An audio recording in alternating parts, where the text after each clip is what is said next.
So the first thing I wanted to do is to introduce our guests, and I will read to you. This will not do them justice, but I will read to you a really long introduction.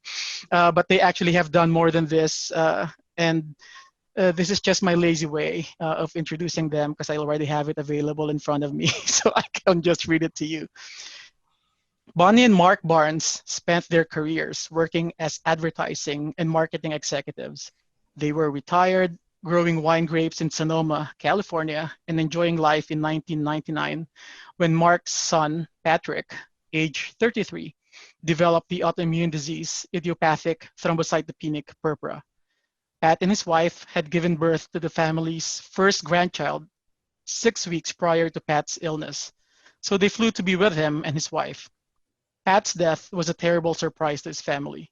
However, the nursing care they experienced during Pat's 8-week hospitalization compelled them to express their gratitude to nurses everywhere for the clinical skill and especially compassionate care nurses provide every day. This is why the Barnes created the DAISY Foundation, an acronym for Diseases Attacking the Immune System, and the DAISY Award for Extraordinary Nurses.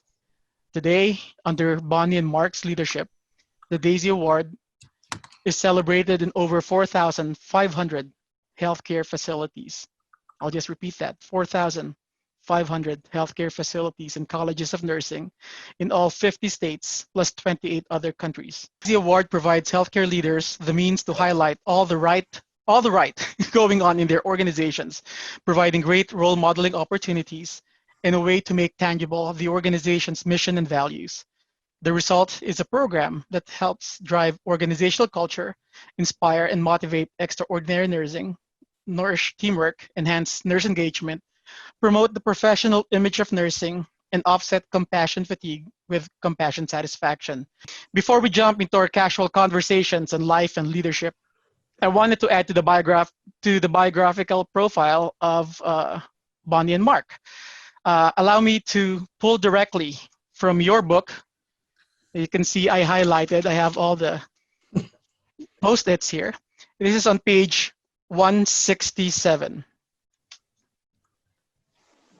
And here, Bonnie and Mark wrote, "We were being honored at the Oncology Nursing Society's conference. And as we prepared to take the stage, we heard the introduction. Ladies and gentlemen, Mark and Bonnie Barnes." Polite applause filled the room as the announcer paused. "Founders of the DAISY Foundation," the announcer continued. Everyone stood and cheered. Nothing could have made us happier. They did not know who we were, but they sure knew DAISY. So those are our guests. We may not know them by name as Bonnie and Mark Barnes, but every single DAISY awardee, every single of those 4,500 organizations have heard about the DAISY Foundation and what Bonnie and Mark Barnes, our guests for today, have done. So welcome, Bonnie and Mark, to the Philippine Nursing Association, Western Region, and the Philippine Nursing Association of America in general.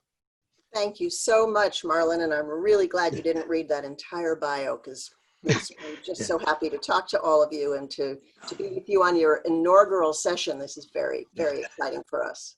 And Marlon, I would just like to add, as you said, that we come from advertising, and the advertising industry is used to throwing a lot of numbers around, and sometimes they're inflation. But we know there's been over 1,800,000 nominations because that's how many little daisy pins that we have sent out to all of our organizations. So we are have become a rather large pin orderer. I guess that's how you say it, pin orderer. But anyway, we can document that there's been over 1,800,000 nominations. That is really awesome, and you're setting me up for my first question. So I think, in my opinion, and from the numbers that you just told me, the DAISY Foundation is the largest nurse recognition program in the world.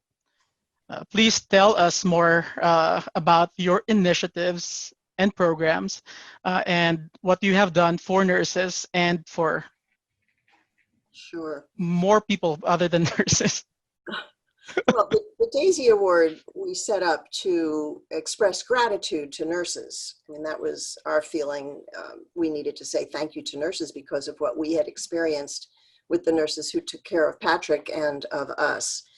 But over the years, thanks to fantastic guidance and help from so many nurses along the way, we have expanded our program. It honors nurses, not only direct care nurses for extraordinary compassionate care, but also we honor nurses wherever you are in your careers, wherever you work. So our concept for the Daisy Award that started out as one concept of the Daisy Award honoring direct care nurses has now evolved. We honor nurse-led teams, because we so understand that often it takes more than one person to do extraordinary work. We honor nurse leaders who create the environment where extraordinary compassion can thrive. We honor nursing faculty who inspire student nurses to become the kind of nurses that took care of our Patrick and who are providing such extraordinary care now, as the Daisy nominations explain. We honor nursing students who are working at the bedside or the chair side. And we honor nurses who have dedicated decades of their lives to nursing and patient care with our Daisy Lifetime Achievement Award. And in addition, Marlon, as you well know, we have grant programs, and how we first met you was as one of our grantees for our J. Patrick Barnes grants for nurses doing research and evidence-based practice projects that focus on treatment of patients with cancer or autoimmune disease. And we launched a couple of years ago a program to help fund nurses who are going out on medical missions. Now, obviously, this program has had to be on hold for the last several months, but it will be reinstated as soon as it can be, where nurses who've been honored with the Daisy Award have such tremendous hearts and, of course, such skill. And they want to go out and bring those hearts and skill to underserved people. So we are now providing grant money to those nurses to help fund their way.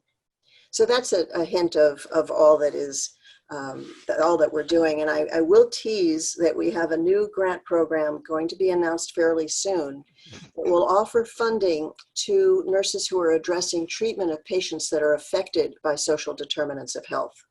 So stay tuned. That's awesome. That is really excellent. So I'm sure amongst the audience here, we have Daisy Award winners. It's a Tambayan, it's a hangout. So if you're willing to speak up, if you've received something from the Daisy Foundation, this is the time. But okay, most of you are on mute. I think you're able to unmute yourselves if you want to do that. I did receive a grant from the Daisy Foundation, but my biggest, I guess, engagement with the Daisy Foundation was when I was a CNS at UCSD. I visited a friend at City of Hope, and I saw this Daisy Foundation sign outside the hospital.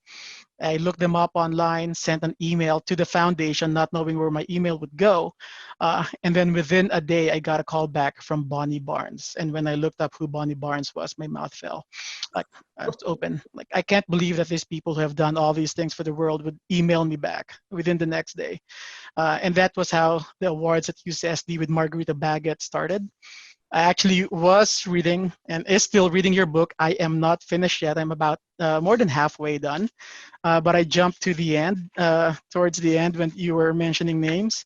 And Bonnie, you did not tell me this, but I'm actually surprised that my name is on here and I highlighted it. I'm on, oh, you can't even see the book. Never mind.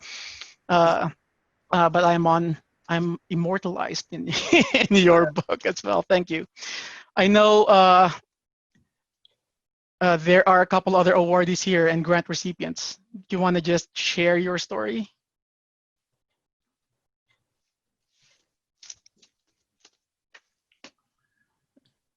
Shy group.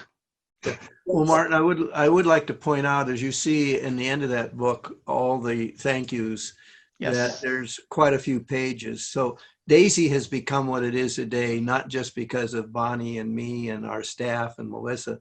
It's become what it is today because of all those people who are mentioned in the back of the book. Right. Every one of them made a contribution of some kind. And we were very sincere in wanting to say thank you to each and every one of them, including you. Right. Thank you. Thank you. So just as every Daisy awardee or grant recipient, I feel like I have known Patrick. His name is all over your logo. Your logo says honoring nurses internationally in memory of J. Patrick Barnes, and everyone is familiar with that name. But I really did not know him until after I read Shining the Light on All That Is Bright. So I did not know that he was a Hodgkin's disease survivor. And on page 4, you actually detailed that story. We would love to hear more about Patrick before he became a patient that we nurses had to take care of. So can you tell us more about Patrick? Well, yeah, he was, I would say he was basically a normal kid. He grew up.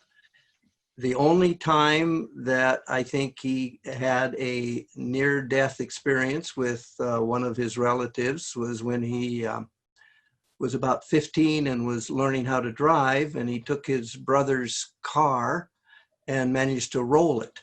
And I think like most parents who want to kill their child at one time or another, in this case, I had to rescue him from his older brother, who really was upset with the whole situation. But that was the only time I can really remember him doing something really, really stupid, other than what most teenagers do. He went away to school. He went to Washington State, and that's when he first came down with Hodgkin's in his last quarter of his senior year, which caused him to miss that quarter of school. But in credit to the university, they gave him his diploma anyway, because he had completed almost all of what he was required to do. Pat was, I would say, a natural salesman. He was honest, he was sincere, and he always was trying to find a solution to whatever problem there was. He worked with me and my company in Los Angeles for several years, and then we transferred him to Atlanta. And that's when Hodgkin's reoccurred again. That was probably about 6 years after the first attack. And I'll always remember one thing, which I think totally says who he was, is that I visited him when he was in the hospital and he was having chemotherapy. And when I arrived, he was walking down the hall with his tubes and his little thing that you carry, and just putting his head in everybody's door and talking to them and saying hi, and we're going to get through this together, and just trying to give as much encouragement as he can to everybody else that was there. I think as we all said about Pat, he never met somebody he didn't like initially. And then that's where he met Tina. And from there, I think the rest of them is really just normal, everyday living, being a nice kid. And, I think we have to appreciate with the fact that he had Hodgkin's twice. Probably he was not destined for a long and fruitful life, but we sure didn't expect it to end quite as soon as it did. Bonnie, you have anything to add to that? You met him as an adult, so you didn't go through his teenage years. That's true. That's true. And I used to love to call his office and tell his assistant to let him know that his wicked stepmother was on the phone. He was a wonderful man. He was full of joy. He was fun. He was funny. He was destined to be a great dad. And unfortunately, he died when his baby was 14 weeks old. So I am sure Patrick is looking down on all of us right now and very happy with what you have done in his memory. This is really a great testament to him and to you guys for honoring the nurses. And speaking of nurses, most of the audience in this call are nurses. So let me read an excerpt from the book, because this really touched me. It's on page 7. When one of his night nurses, Dan, discovered Pat loved sports and that his recall for facts was voluminous, He sat up with Pat on nights he couldn't sleep, sparing sports facts, taking his meals with him, and staying late. Mornings after Dan had been up with him, Pat couldn't wait to tell us how he had bested Dan on some arcane sports questions. Tell us about Dan and what made him stand out as one of Patrick's nurses. Well, just the story that you've heard, that you've read, Marlon. Dan, I can picture him. He was just loved sports like Patrick did. And as soon as he found out that Pat had a thing for sports trivia, boy, they were just like competing friends, you know.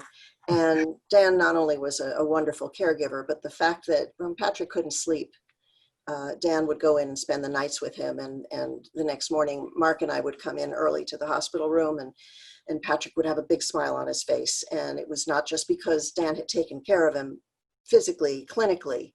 It was because Dan had been there emotionally for him, distracting him, and, well, demonstrating to us what nurses are all about. That's the art of nursing. And it was connecting, creating a relationship with Patrick that we had never experienced before.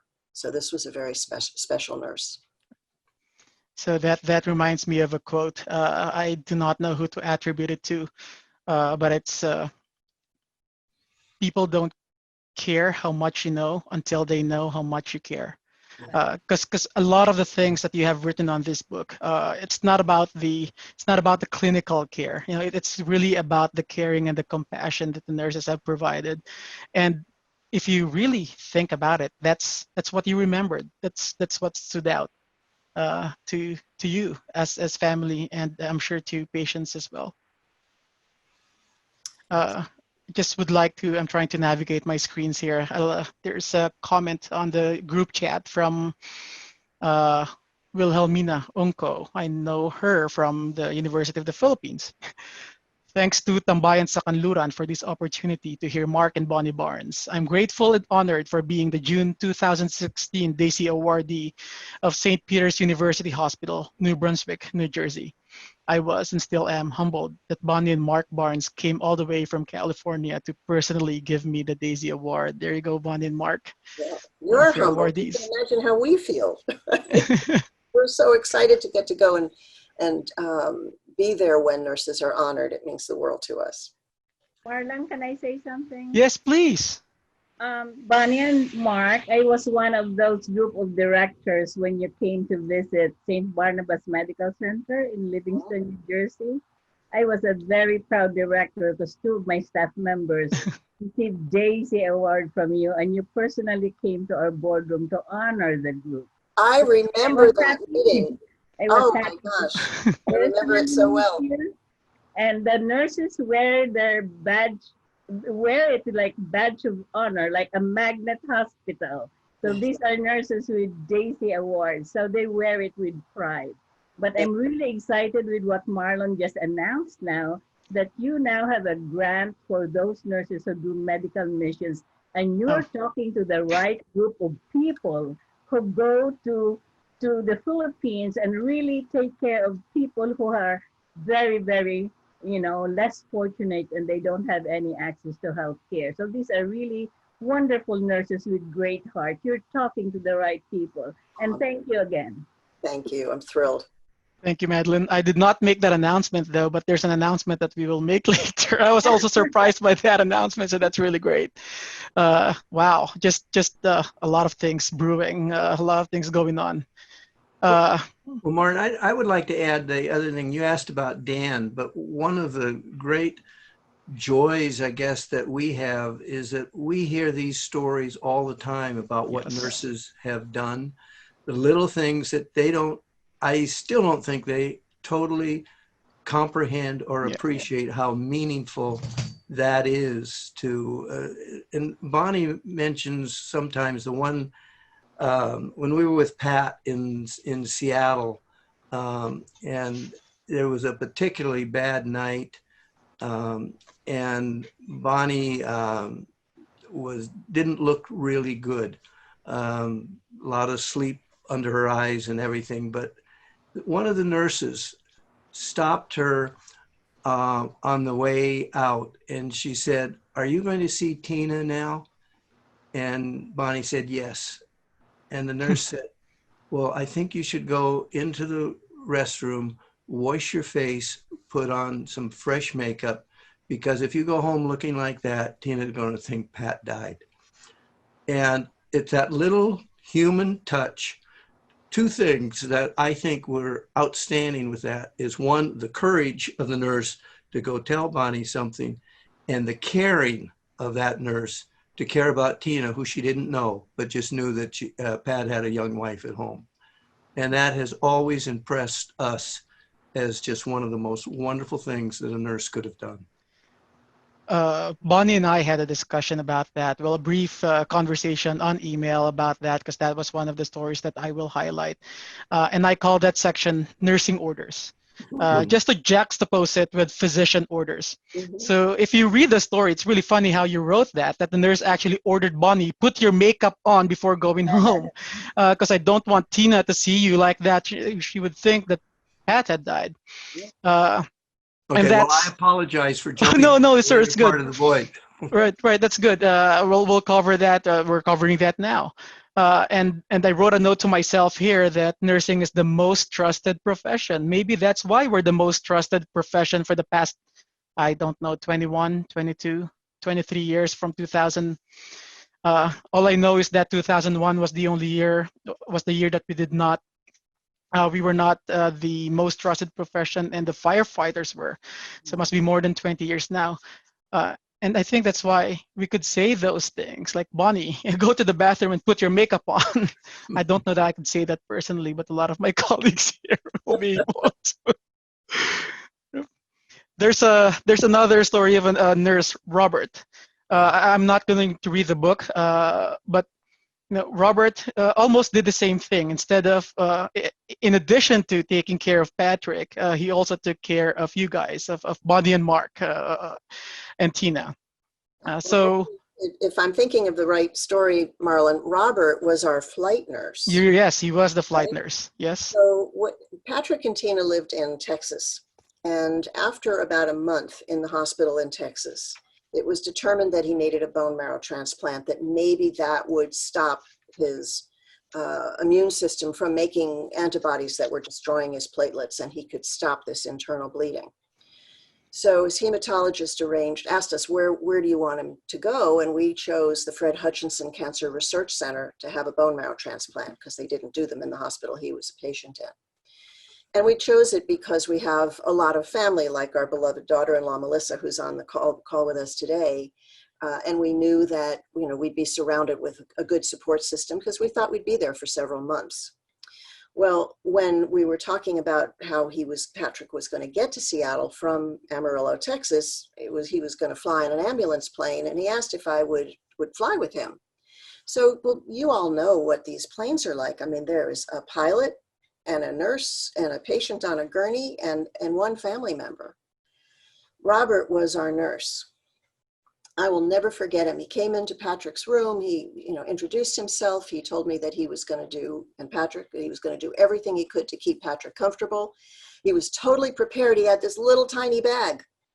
It wasn't like being in a hospital where you're surrounded by everything you need to take care of a patient. He had a little bag. And we got on that plane, and fairly soon after we took off, Patrick started to have some real problems with bleeding and pain. And here was Robert taking care of calming Patrick down and giving him the medication he needed, and then tending to me, because I was a wreck. I knew we had to stop in Bakersfield, California to refuel before we would get to Seattle. So this was going to be a very long day. Patrick was suffering, and I was suffering with him. And Robert took care not only to tend to Pat's pain needs, but took care to assure me that we were going to get through this, that he had everything under control, despite the fact that he didn't have all the resources that he would have had he been in the hospital. He was amazing. And he was my first exposure to flight nurses. I really didn't know anything about them, but it was quite an experience, and one we'll never forget. Great. So there's another story that you wrote. And this, I want to read verbatim because this is a great lesson for nurses, I think. And I hope we have new grads in this call, or we can make this available to them, because sometimes we really forget what's important. The nurses brought in all kinds of new equipment. And I would assume, Bonnie and Mark, that this was when Pat was in the ICU. Brought in all kinds of new equipment, pumps, monitors, machines. They were totally adept at nursing and explaining each one to us. Okay, this test that we're doing, this is what we're hoping for. This is when we should see some results. Our nurses warned us not to panic when an alarm sounded on one of the machines. It did not necessarily mean that Pat was in distress, and they promised to respond quickly to identify the issue. We watched as they studied Pat. They had an expectation of what was right and what was less right, not from looking at the monitors, but by watching him. Their judgment was remarkable, and we all were struck by the smallest changes they picked up on and how quickly they responded to them. Can you just tell us more about that part, the hospitalization? This is such a clear memory for me. I fixated on the monitors. I asked them to explain what all the numbers meant, and the one that got my attention the most was the O2 saturation number, because I had this tremendous fear. The doctor had told us this was a worry, that with all this internal bleeding, that Patrick could begin to bleed in his brain. And we knew if that happened, it would be dire. And I thought, I don't think this is true, but I thought that if the number went down, that would be an indication of bleeding in his brain. And I was just totally fixated on it. I needed something to stare at, and that was it. And yet the nurses paid no attention to the monitors, when their intuition about what was going on with him was just spot on. They were amazing.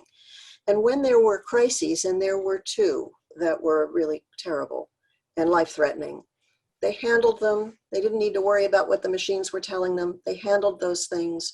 They knew exactly what to do. They were completely calm and competent. And they really took care of us who were in the room watching all this going on. At the same time, they were taking care of and tending to Pat's clinical needs. So yeah, the connection to him as a person, their ability to know who he was and what his condition was at all moments, was not machine dependent. It was their experience and their relationship with his condition that made such a difference. That's I really think that's a beautiful story. We have a comment here from Elena De Jesus.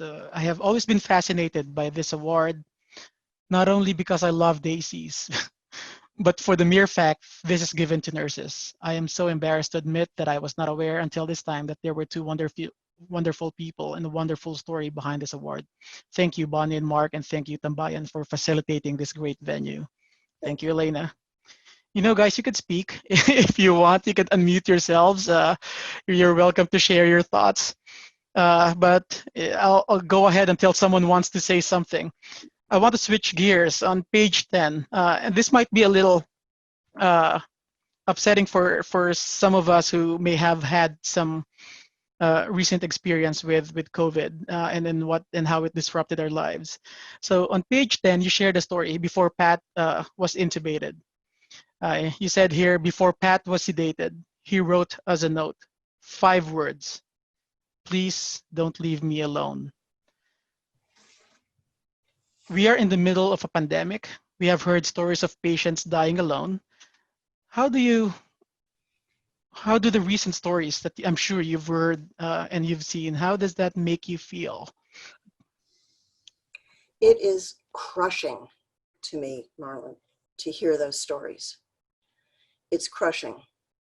I will say, though, that what has inspired me is to also hear of the ingenuity that nurses are bringing to find ways to connect patients with their families, using their own cell phones, hands connected through glass, the things that nurses are doing. Nurses are having to be the patient's families. They're having to be stand-ins. And the fact that the nurses, of course, are in full PPE, and they're finding ways to show who they are with pictures of themselves on their scrubs and smiles, painted on their masks or whatever. I mean, the nurses' ingenuity creativity, resourcefulness, and drive to create the connection that they know they have to be the patient's family at this time. So that's the one thing I can hold on to is knowing that, as always, nurses rise to the occasion. It's very, very special to see what you all do that offsets this horrifying time.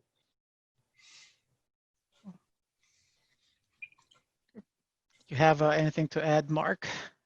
No, I just, as Bonnie said, I can't imagine what's going through the patient's family's mind when they can't be there, because that was so important for us to grant him that wish, even though he was pretty much out of it and under sedation. We knew that he could know that we were there. One cute story on that, the reason we know that is one of the nurses again told us, no matter what you say, he can hear it, because when my dad was totally sedated, we were talking about stuff, and when he came back, he challenged us on what we had said. So the nurse's dad had heard everything that his son had said to him, and so we were very careful to always say positive things around Pat whenever we could. So yeah, it's devastating to see what and to hear what families are going through. And I think it's harder on them than it is, I think, on the patient, because the patient at least has the nurse there holding their hand, but the family feels so useless of not being able to be a part of it. Thanks. Thank you, Mark. Okay. Anyone else in the audience would like to ask a question? Hi, Mark. Hi, Marlon. This is Luz Noel. Hi, Luz. If I may just say to Mr. Mark that, in nursing, we were sort of like molded and shaped and sharpened to the fact that our patients is the family. Our patient is not limited with that patient, and that our patient is the whole village. So it's probably the reason why you see quite a few of all those nurses, because this is the culture that we were taught from the very beginning, from 18 years old or whatever year you started nursing. So I take it to, I'm thankful for that roots, that how we were trained and how it was inculcated to us that you cannot separate that patient from your family no matter where they are. And to this day, you see all those stories the same as what you're saying, that they do everything they could do to connect them, and even to the point where they put themselves in a little bit more shaky situation. But it's their faith. It's their faith that makes them strong. And I remember a teacher in nursing who tells me that whatever I do with my nursing care plan, for as long as I base my decision in truth, I will possibly not make a mistake. And as a kid, I thought that the truth is God. The truth is that virtue, that value. For as long as you, I don't know how else I can share with you how, as a nurse, we're trained. Now, I don't want to use the word trained, because we were actually molded. We were just like clay, and we were brought up to be similar to Christ. This is what Christ would do to anybody, and it is those a lot of stories in there. It's sometimes we have to leave our family in ICU because we have to talk to our family, leave our patient, until we could talk to your family. So I'm so glad that you are still saying that, because as an ICU nurse and OR nurse, no one seems to know what we were doing in there. Thank you. I mean, when I was in the operating room, I was a nurse in the operating room. No one knows me because they don't see us. And when they see us, when we scrub, we have masks, we have cups. And then I'm glad that you have recognized us and you have seen what we do. And as a matter of fact, at Kaiser, our Daisy Award included our receptionists, because they make a big difference. They're the frontliners all those people that comes in. Yeah. So, we don't got Kaiser, Northern California. I'm in Fresno, so thank you very much. And it's nice to put a face on that name, and you see that every year, every single year, and I thought, I wonder if they're really real people. Oh, are we ever? So I took a picture of this Zoom so I can be proud and say, hey, look, this is your awardee. This is the people that gave you award. But thank you very much. And thank Thanks. you, Tambayan. Thank you. Thank you, Luz. And I think Madeline wanted to say something earlier too. Oh, yeah, I was going to piggyback to Bonnie's story about how heroic nurses are and how clever they are in trying to bring families together by FaceTiming since the family could not visit. Well, two of my nurses in PACU at St. Barnabas even posted in Facebook their face, their telephone number, and that they're willing to come in and gown up, PPE and everything for anybody who would need FaceTime with family. They were offering themselves, even if they were not working. I will come in, PPE and everything, and I will be the conduit between your loved one and the family. So I believe that's really, really more than heroic of the nurses. Really, what a gift. Mhm. What a gift. Marlon. Hi, Marlon. Hi, Larissa. I'm Larissa Africa. Hi, Bonnie. Hi, Mark. Hi, Larissa. Larissa? My favorite people in the world. Yours. What you said, Madeline, Mark and Bonnie are very good in bringing people together and introducing people. And I've been a nurse for a little over 20 years. And after I received the email about this Tambayan, it prompted me to go and look in your website. And so I'm a new member. So I'm Yes! That's the goal. Yay. Thank you. So I'm just really excited about all the work that you're all doing. But to tag on to what everybody has been saying and what Bonnie and Mark has been saying, I do worry about the moral distress that our nurses are experiencing right now. I worry about the new graduate nurses who weren't prepared for this kind of an environment in their clinical practice. And a lot of them are asking for a simple thank you and a simple recognition of their work, not asking about additional pay, not asking about bonuses, but just a recognition that they are a contributing member of their workplace. And having the Daisy Foundation and recognizing our nurses, I think it's even more important now than ever. I could not agree with you more, Larissa. That we were talking today a little bit. What's going to happen when all the cheering stops and the nightly gatherings and the food stops arriving and all of this stuff? And I think it's going to be so hard that it's up to all of us to really push the recognition of the nurse, the little things to keep reminding them of the heroes that they are, to keep reminding them of what they do makes a difference to their patients every single day. And it's going to be hard. It's going to be really, really, really hard.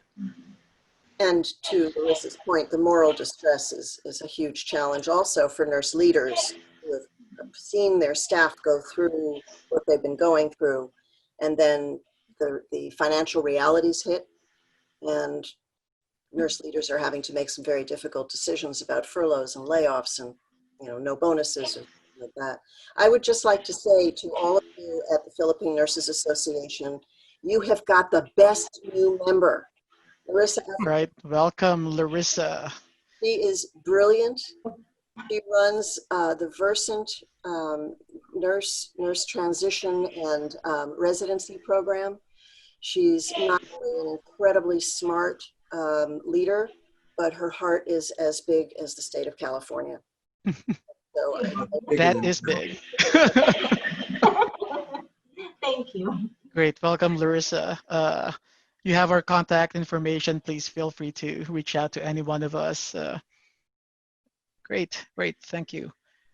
So that was a great segue. I have a lot of prompts here. I'm not going to go through all of them because I think the stories are a lot better to hear than my pre-written questions.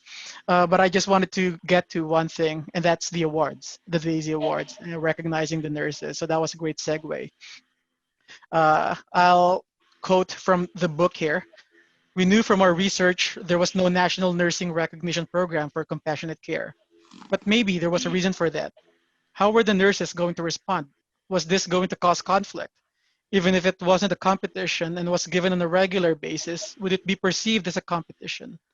We come from advertising, we have been through award seasons and heard the polite applause when people win, and then heard the chatter that they did not deserve it. We didn't think nurses would be like that, but what did we know? And then I'll just jump on to the next quote here. She knew that the stories of great nurses were everywhere. I love stories that celebrate inspiring others to be the best they can be and recognize people. It's always been about the stories. Daisy captured the intimacy of the care all nurses provide. We're given a gift to be in the lives of patients and families, and there's no more intimate time ever. There was just one problem. They did not get any nominations from nurses. That's when we learned another important lesson about nurses that is true to this day. They don't see themselves as heroes. It's just who they are and what they do. If we had a nickel for the number of times nurses who received the Daisy said, I'm just doing my job, I'm not doing anything special, we'd have thousands of dollars more to spend on Daisy.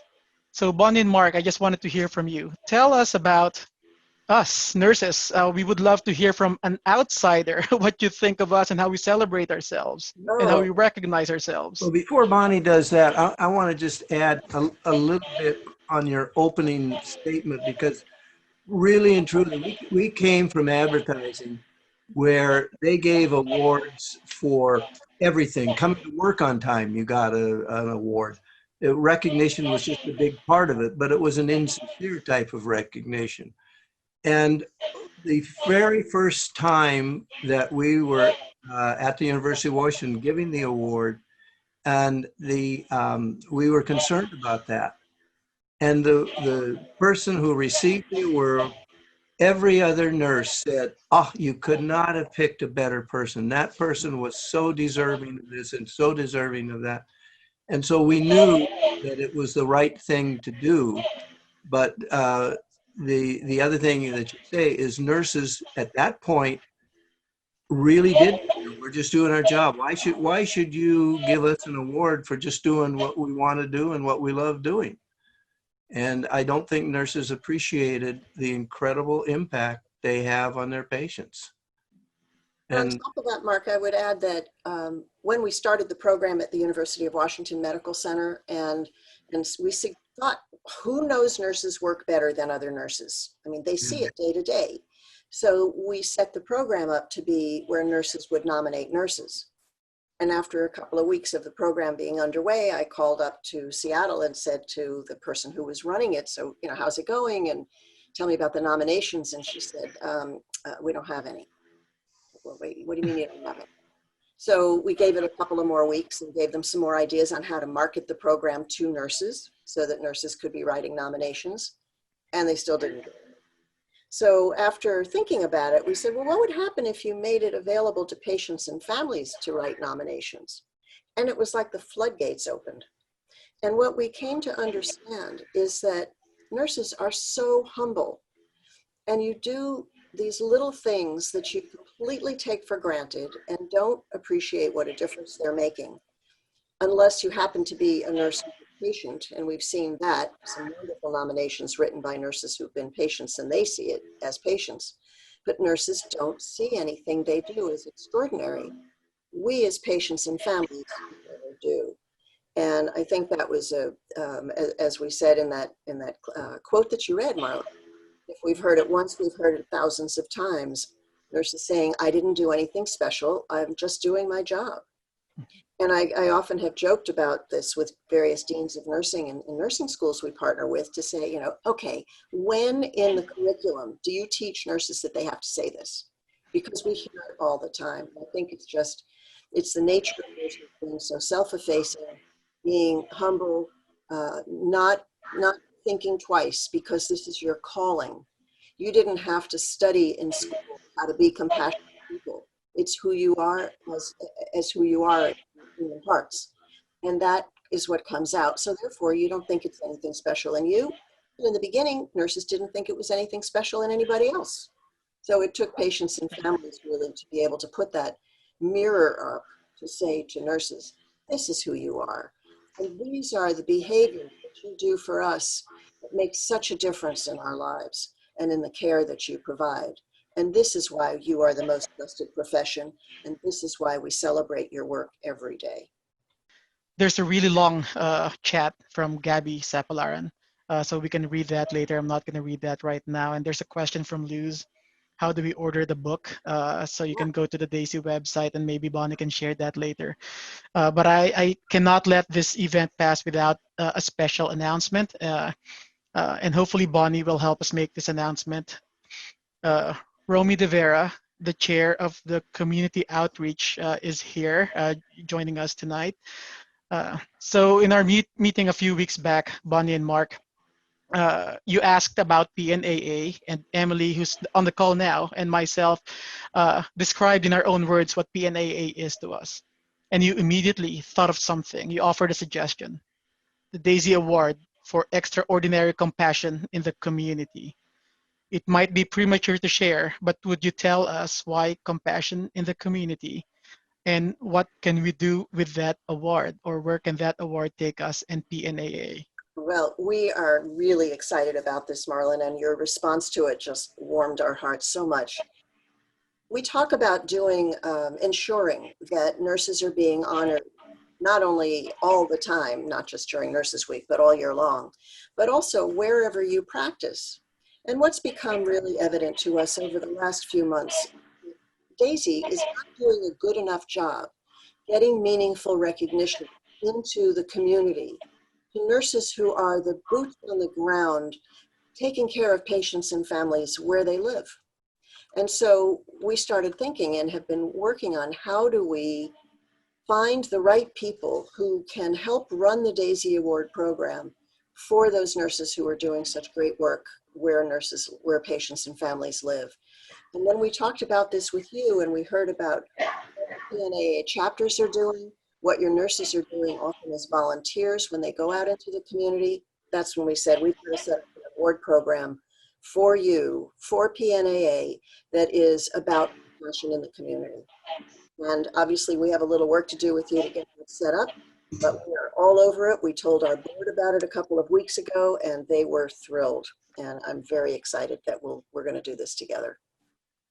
Well, good evening, everyone. Actually, Marlo and me spoke about this.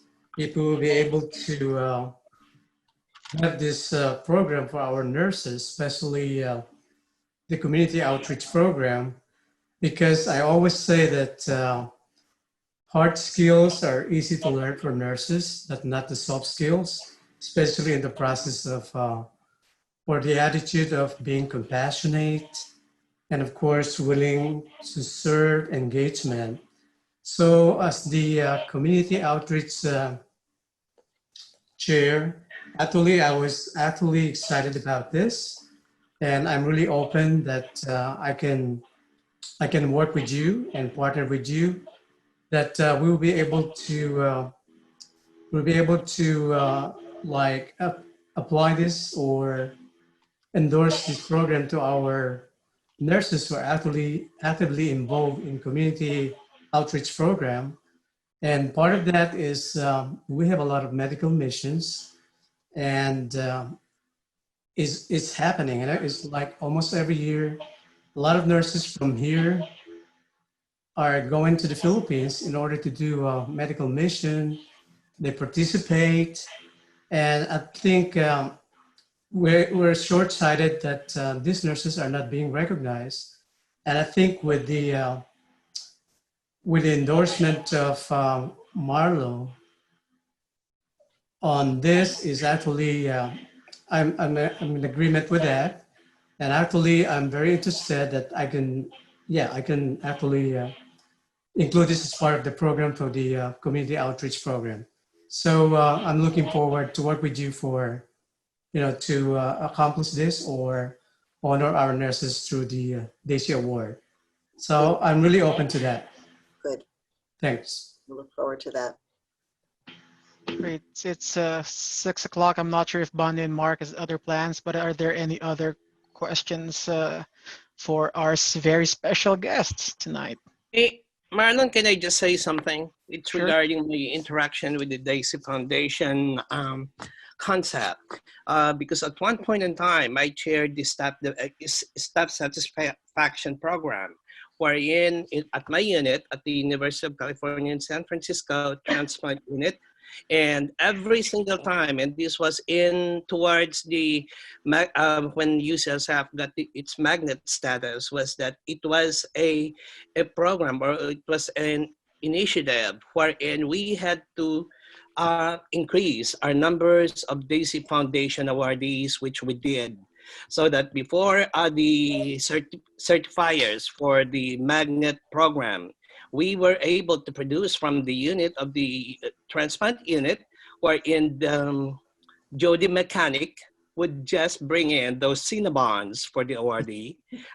It was, and I love Cinnabon, by the way. I almost was left by a plane because looking for a Cinnabon at Chicago here. But anyway, and that's what we did. And you just don't know, Bunny and Mark, of what you're doing.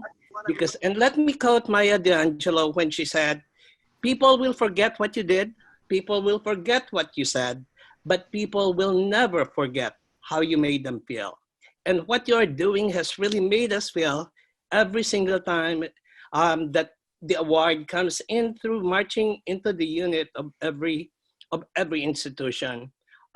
Thank you so much for that recognition. Yes, we don't think we are heroes because that's the nature of our work. We go to work as if nothing's not going to be anything special, but it is a day-to-day thing. And thank you for this Daisy Foundation and so much. I get emotional talking about it. Thank you. I get emotional listening to you. Thank you so much. Great, guys. We cannot thank you enough for gracing us for the launch of the Tambayan. And more work to come. So thank you for trusting PNAA with the first Compassion and Community Award. And we will definitely work with the community outreach to present a program to the board of the Daisy Foundation. And hopefully we will be able to present that award next year at the convention in 2021. And hopefully invite you as our guests. And I think there are board members on this call right now, not only as guests, but honorary members of PNAA. Come on, I need votes, guys, for Bonnie and Mark Barnes. So thank you, everyone, for coming and joining us tonight. Just one other announcement. We will do this again next month, and our guest next month is Kathy Seniza Choi, the author of The Empire of Care. So it will be again on the third Tuesday of the month. And one of our other speakers is Chief Master Sergeant Joanne Bass of the Air Force, who just got inducted 2 days ago. She is the first female in any branch of U.S. service to get to that rank, and she's Filipino. So she will be speaking to us as well.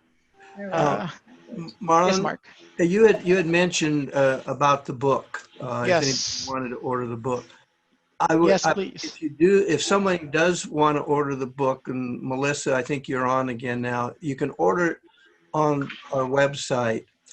And just being very selfish, I wish you would order it on our website, because if you order it on Amazon, I know why Bezos is the wealthiest man in the world, I think, because they take an awful lot. But all the proceeds of this go to Daisy. Bonnie and I don't take any money out of this. This is a fundraiser for Daisy.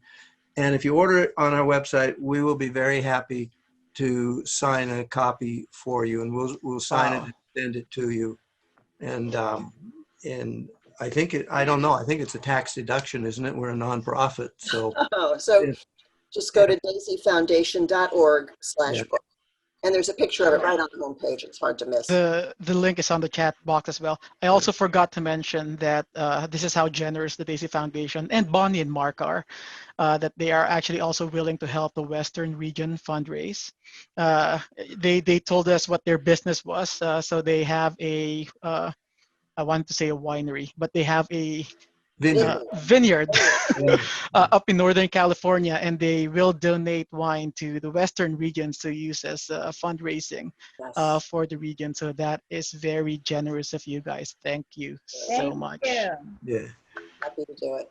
Thank you. Well, thank you for all you do. And we as a family will never, ever be able to thank nurses for the contribution that you have made to our lives. And you have made our lives so much richer and fuller and more complete. Knowing nurses has just been such a blessing to us. So thank you for making it what it is. Thank you both. Thank you. Have a Thank good you, Bonnie and Mark. Thank you, everyone. Thank you. Have a great night. Have a Thank great you. night. Good job, Mark. Bye. Bye. Thank you.